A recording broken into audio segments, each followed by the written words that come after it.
और जो लोग जो सवाल आपने पूछा कि उनका स्वागत कर रहे हैं, यकीनन स्वागत करेंगे भैया। उन्हीं के कोटे से मंत्री बने हैं तो स्वागत तो उनका करना बनता ही है उनके लिए।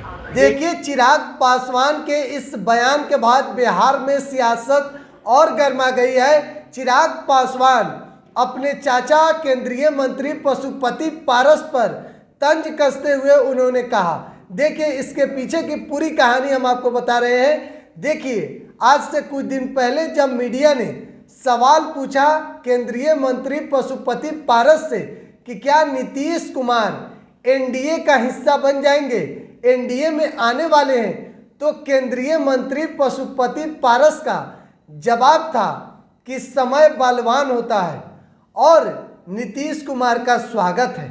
अब इस बयान के बाद सियासत और गर्मा गई और जो शक नीतीश कुमार पर लोगों के मन में था, जो सवाल उठ रहे थे कि क्या नीतीश कुमार फिर से एनडीए में चले जाएंगे, इस बयान के बाद मामला और तेज हो गया कि एनडीए से उन्हें न्योता मिल रहा है। केंद्रीय मंत्री पशुपति पारस साथ ही राष्ट्रीय लोक जनशक्ति पार्टी के राष्ट्रीय अध्यक्ष हैं और उनको जब न्योता वाली बात आई कि नीतीश कुमार को न्योता दिया जा रहा है केंद्रीय मंत्री के तरफ से, तो जाहिर सी बात है सवाल तो उठेंगे। लेकिन इसके बाद जब मुख्यमंत्री नीतीश कुमार से भी सवाल किया गया कि आखिर आपको न्योता मिल रहा है, क्या कुछ कहना चाहिएगा, क्या आप फिर से एनडीए के साथ चले जाइएगा, तो नीतीश कुमार, बिहार के मुख्यमंत्री नीतीश कुमार साफ तौर पर मीडिया कर्मी को कह दिए कि किस तरह का सवाल है।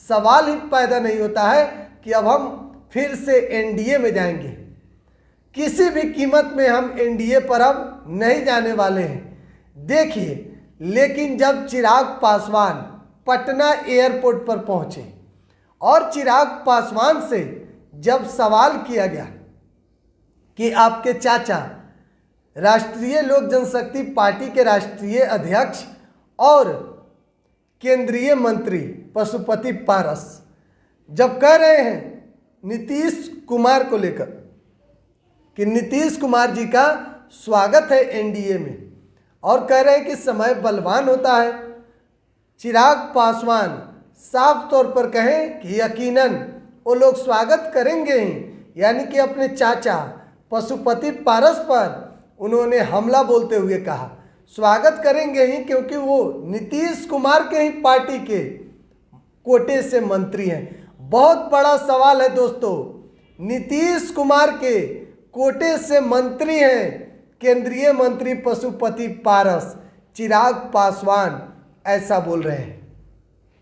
इसका मतलब साफ तौर पर चिराग पासवान अपने चाचा पशुपति पारस पर हमलावर दिखे और इसका मतलब है कि वो नीतीश कुमार के साथ मिले हुए हैं, नीतीश कुमार के संपर्क में हैं और एनडीए में उनका स्वागत कर रहे हैं। अब दूसरा पक्ष यह भी सामने आ रहा है कि क्या केंद्रीय मंत्री पशुपति पारस जो ऐसा बोल रहे हैं, क्या उनसे बुलवाया जा रहा है, क्या उनको ऊपर से कहा गया है ऐसा बयान देने के लिए। लेकिन इस बयान के बाद सियासत और गर्मा गई बिहार की और जब नीतीश कुमार से भी सवाल उठने लगे, मीडिया सवाल पूछने लगी कि क्या आप एनडीए में फिर से जाइएगा महागठबंधन का साथ छोड़कर, तो नीतीश कुमार ने इसको साफ तौर पर खारिज कर दिया। नीतीश कुमार साफ तौर पर बोले कि इस तरह का कोई बात नहीं है, यह सवाल ही नहीं उठता है। कैसा सवाल आप पूछ रहे हैं? नीतीश कुमार इस बात को पूरी तरीके से खारिज कर दी।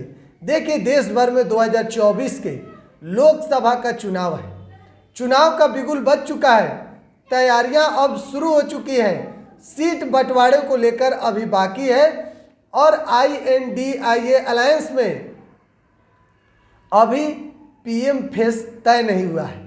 जब सीट शेयरिंग होगी उसके बाद वह भी तय हो जाएगा।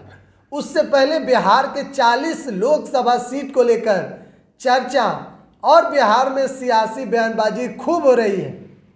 इसी बीच चिराग पासवान जब पटना एयरपोर्ट पर आए तो उन्होंने अपने चाचा केंद्रीय मंत्री पशुपति पारस पर हमलावर दिखे।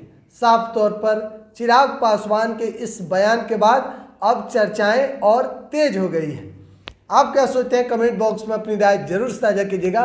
बिहार 100 आप देख रहे हैं। बहुत बहुत धन्यवाद।